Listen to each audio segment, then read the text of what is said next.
نحمده ونصلي على رسوله الكريم اما بعد فاعوذ بالله من الشيطان الرجيم بسم الله الرحمن الرحيم قال النبي صلى الله عليه وسلم من صام رمضان ثم اتبعه ستا من شوال كان كصيام الدهر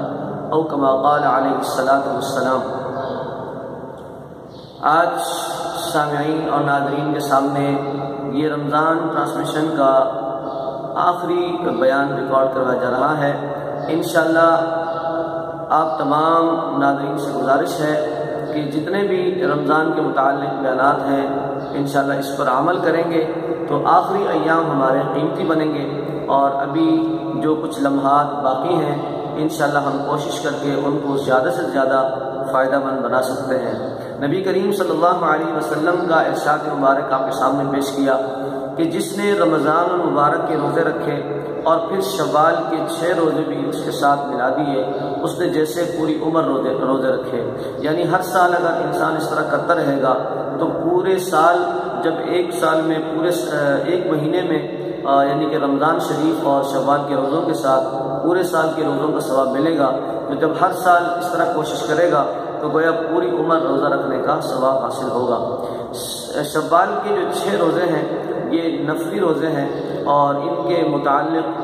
یہ کہا جاتا ہے کہ یہ روزے ایک ساتھ رکھنے ضروری نہیں ہیں، بلکہ شوال کے مہینے میں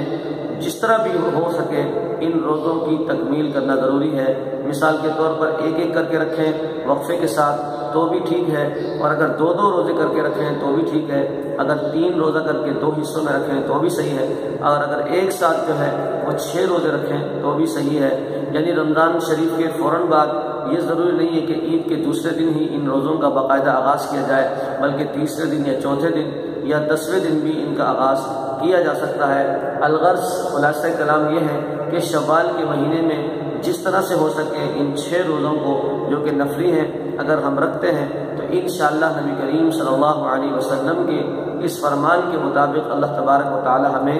اجر عطا فرمائیں گے۔ اس کے ساتھ ساتھ ایک اور بات کی طرف آپ کی توجہ دلانا چاہتا ہوں کہ عام طور پر ظاہر ہے کہ انسان اپنی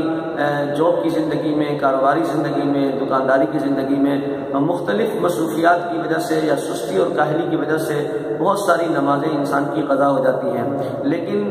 وقت کی تیزی کے ساتھ گزرنے کے ساتھ ساتھ انسان انہیں بھول جاتا ہے یا سستی کر جاتا ہے، جبکہ مرنے کے بعد ظاہر ہے کہ جس طرح اور چیزوں کا حساب ہے سب سے پہلے نماز کا حساب ہوگا۔ تو حدیث پاک میں آتا ہے کہ قیامت کے دن سب سے پہلے نماز کا حساب ہوگا، اور اگر نماز کا حساب بہتر نکلے تو آگے دیگر تمام سوالات اور معاملات انشاءاللہ اچھے ہوں گے، اور اگر خدا نخواستہ نماز کے معاملے میں پریشانی ہوئی اور نماز کا معاملہ صحیح نہ نکلا تو دیگر معاملات بھی بگڑنے کا بہت زیادہ اندیشہ ہے۔ لہذا ہر مسلمان کے لیے ضروری ہے کہ وہ کوشش کرے کہ نماز قائم کرے، پابندی کے ساتھ وقت کے مطابق نماز پڑھے۔ بہترین نماز وہ ہے جو وقت پر ادا کیا جائے۔ البتہ اب ظاہر ہے کہ انسان اپنی گزشتہ زندگی کے مطابق اگر دیکھتا ہے تو اس کی کئی نمازیں قضا ہوتی ہیں، تو یہ قضا نمازیں کیسے پڑھیں گے؟ سب سے پہلے ہم نے یہ اندازہ لگانا ہے کہ بھئی ہماری کتنی نمازیں قضا ہوئی ہیں۔ ہر انسان کو اپنی زندگی کا پتہ ہوتا ہے کہ جب سے وہ 15 سال کا یا بالغ ہو چکا ہے تو اس کے بعد اس کی کیا روٹین تھی، کیا عادات تھی، آیا وہ نمازی گھر میں موجود تھا، یا جس گھر میں نماز کا ماحول نہیں تھا ایسے گھر میں موجود تھا، یا بالغ ہونے کے بعد اس نے نمازیں فوراً شروع کی تھی، یا کئی سال تک وہ غفلت میں رہا، سستی میں رہا۔ ان تمام چیزوں کو سوچ کر اور اندازہ لگا کر اپنی نمازوں کا ہمیں ان کی تعداد کا اندازہ لگانا ہے کہ ہاں جی میرے 3 سال کے ہیں، 5 سال کے ہیں، 10 سال کے ہیں، جتنا جس کی عمر ہے اس لحاظ سے وہ اپنی قضا نمازوں کا اندازہ لگائے، تاکہ صحیح اندازہ جو ہمارا دل ہے، کہتے ہیں کہ دل انسان کا سب سے بڑا مفتی ہوتا ہے، وہ اچھا فیصلہ دیتا ہے۔ کوئی بھی جب انسان غلط کام کرتا ہے تو دل پہلے اسے منع کرتا ہے کہ یہ کام نہ کرو، لیکن پھر بھی انسان شیطان کی شکنجے میں آ کر وہ کام کر گزرتا ہے۔ تو اگر ہم دل کی طرف توجہ کریں گے تو ضرور انشاءاللہ ہماری رہنمائی ہوگی، ہمیں معلوم ہو جائے گا کہ ہمارے کتنے سال کی نمازیں قضا ہے۔ البتہ مختلف نمازوں کی تعداد مختلف ہو سکتی ہے، اس لیے کہ فجر اور عشاء کی نماز میں غفلت زیادہ ہوتی ہے بنسبت ظہر، عصر، مغرب کی نماز کی، کہ لوگ عام طور پر جاگ رہے ہوتے ہیں تو نمازیں پڑھتے ہیں۔ تو یہ اندازہ ہمیں لگانا چاہیے کہ ہاں جی فجر کی زیادہ ہے یا فلاں نماز زیادہ ہے، اور فلاں نمازیں جو ہیں ہماری وہ کم ہیں، اس لحاظ سے اپنی ایک ڈائری بنائیں اور ایک تحریر عمل میں لائیں تاکہ فلاں نمازوں کی الگ الگ تعداد آپ کو معلوم ہو، اس کے مطابق ان نمازوں کو یا تو ہر نماز کے ساتھ ایک ایک دو نمازیں کر کے ادا کریں، یا پھر جو وقت زیادہ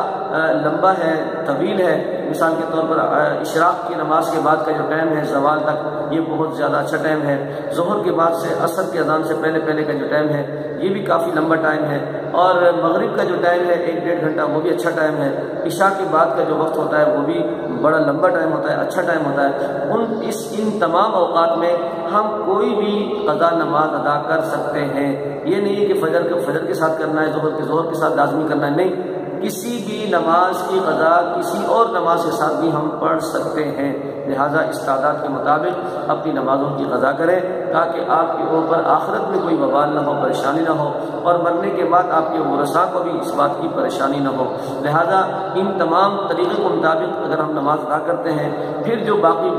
بچ جاتے ہیں خدا نخواستہ، یا ہمارے ذہن کے مطابق نمازیں مکمل ہو جاتی ہیں، تو پھر ہم اللہ تعالیٰ سے دعا کر سکتے ہیں کہ یا رب کریم جو کوشش ہم سے ہو سکتی ہے ہم نے اپنی قضا نمازیں ادا کر دی ہیں، اس کے علاوہ اگر کوئی ہمارے ذمے ہے اور ہمیں علم نہیں ہے یا اللہ تو ہمیں معاف کر دے۔ لہذا